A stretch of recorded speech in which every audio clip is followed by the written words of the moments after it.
Friends, ఈ అందమైన పూలు ఏ చెట్టువో చెప్పగలరా? ఈ మొక్క ఆకుకూరలాగా వాడతారనమాట. సో ఏ ఆకుకూరలో మీరు చెప్పగలరా? చాలా బాగుంటుంది, చాలా టేస్టీగా ఉంటుంది. అప్పుడప్పుడు చాలా బాగా వాడుకోవచ్చు అనమాట. కోవిడ్ కాలంలో ఎక్కువ కూరగాయలు దొరకకపోతే ఈ ఆకుకూరలు వాడారు చాలామంది.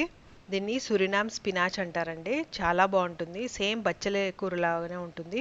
సేమ్ బచ్చలి ఫ్యామిలీయే కూడా. బచ్చలి కూర లాగానే ఉంటుంది. బచ్చలి కూర ఫ్యామిలీయే. దీని ఆకులు ఇలాగ థిక్గా ఉంటాయి.